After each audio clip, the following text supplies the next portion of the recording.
Yang pertama yaitu jangka sorong. Jangka sorong sendiri merupakan alat ukur yang banyak digunakan pada mekanika kinering. Alat ini memang mirip seperti penggaris, namun akurasi pengukurannya sangat tinggi. Hal itu disebabkan jangka sorong mampu mengukur benda dengan ketelitian 0,02 mm. Dalam dunia teknis, jangka sorong memang bukan yang paling akurat karena masih ada mikrometerskop yang tingkat ketelitiannya mencapai 0,01 mm. Namun jangka sorong bisa digunakan untuk mengukur 3 jenis pengukuran sekaligus. Alat ini bisa mengukur ketebalan atau diameter luar.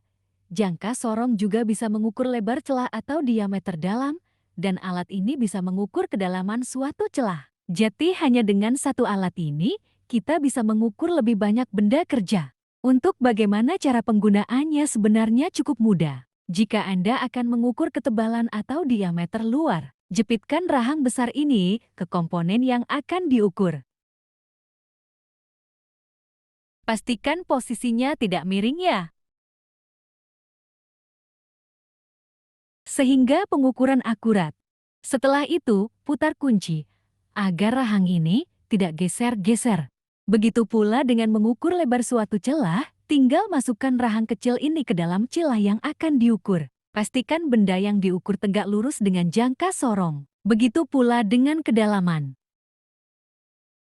Pastikan posisi jangka sorong juga tegak lurus agar pengukuran akurat. Oke, kita lanjut ke bagian dan fungsi jangka sorong. Nah ini, Anda di sini bisa lihat bagian dan fungsi jangka sorong, yaitu yang pertama ada yang disebut rahang luar, yang fungsinya untuk mengukur diameter luar suatu benda. Sedangkan rahang dalam berfungsi untuk mengukur diameter dalam suatu benda. Selanjutnya ada baut pengunci berfungsi untuk mengunci benda yang akan diukur ketika benda itu sudah tepat berada di rahang luar maupun rahang dalam. Selanjutnya adalah tangkai kedalaman berfungsi untuk mengukur kedalaman suatu benda. Selanjutnya ada skala utama yang memiliki satuan sentimeter. Dan ada juga skala nonius yang menggunakan satuan milimeter. Nah itu aja ya teman-teman yang bisa saya jelaskan tentang jangka sorong. Selanjutnya saya akan lanjut ke alat yang kedua yaitu mikrometerskop. Mikrometerskop adalah alat ukur khusus untuk benda-benda seperti pis. Hebatnya alat ukur ini bisa membedakan benda yang ukuran hingga 0,01 mm. Untuk membaca mikrometer, Anda perlu memahami skala ini. Mikrometer mempunyai 2 skala. Yang pertama kita sebut saja skala tetap, karena skala ini tidak bergerak. Yang kedua skala putar. Skala tetap akan menunjukkan nilai kasar atau nilai depan. Sementara skala putar akan menunjukkan berapa nilai di belakang koma.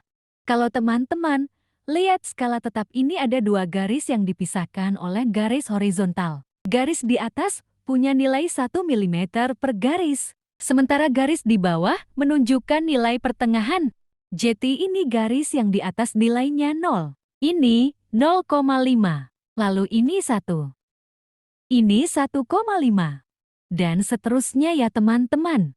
Untuk mencari nilai kasar suatu pengukuran, tinggal lihat saja garis terakhir pada skala tetap. Pada pengukuran ini, garis terakhirnya adalah 0 tambah 3 strip jati ketiga. Sehingga nilai pengukuran kasarnya adalah 3 mm. Kemudian kita cari nilai komanya.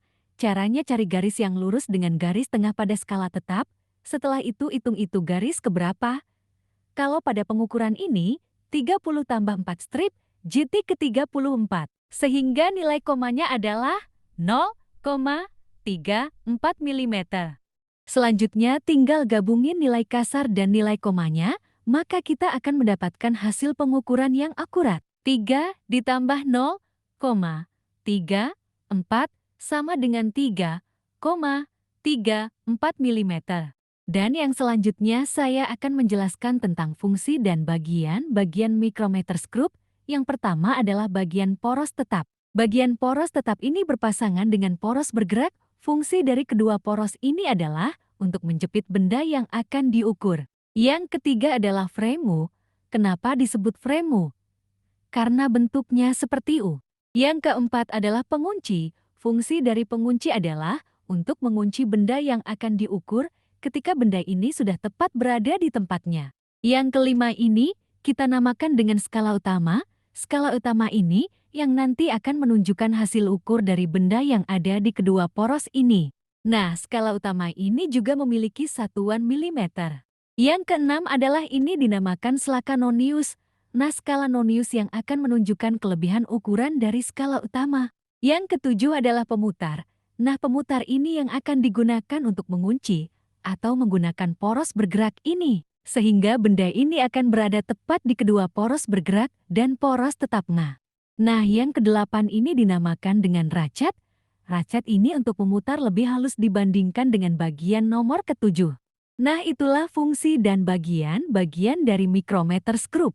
Itu saja yang bisa saya jelaskan. Nah, selanjutnya, kita ada lanjut ke naraca Ohs. Naraca Ohs 3 lengan digunakan untuk menimbang massa benda dalam kegiatan laboratorium. Ketelitian dari naraca ini adalah 0,1 gram. Bagian-bagian yang dimiliki naraca Ohs yang pertama adalah tempat beban. Yang kedua, tombol kalibrasi. Yang ketiga, lengan naraca, di mana ada 3, ada lengan belakang, lengan tengah, dan juga lengan depan. Yang berikutnya pemberat yang diletakkan pada masing-masing lengan dan dapat digeser, yang berfungsi sebagai petunjuk hasil pengukuran, dan yang terakhir adalah titik nol atau garis kesetimbangan. Lengan pada naraca Ohs, untuk 3 lengan terdapat 3 lengan, di mana kita lihat sebelah kiri ini, pemberat yang diletakkan pada masing-masing lengan dan dapat digeser-geser, berfungsi sebagai penunjuk hasil pengukuran. Ini lengan depan dengan skala 0 sampai 10 gram. Yang kedua lengan tengah dengan skala 0 sampai 500 gram. Dan yang terakhir adalah lengan belakang dengan skala 0 sampai 100 gram. Cara menggunakan naraca Ohs 3 lengan ini, pertama adalah putar tombol kalibrasi sampai posisi garis kesetimbangan mengarah pada posisi ke 0. Yang kedua adalah letakkan benda yang diukur. Kemudian langkah ketiga, gesek ketiga pemberat mulai dari yang terbesar ke yang kecil, lengan tengah, lengan belakang. Dan kemudian yang terakhir adalah lengan depan. Dan keempat, bacalah massa benda dengan menjumlahkan nilai pada ketiga lengan naraca Ohs, lengan tengah, lengan belakang, dan juga lengan depan. Nah teman-teman, itu aja yang bisa saya jelaskan tentang naraca Ohs, micrometer skrup, dan juga jangka sorong.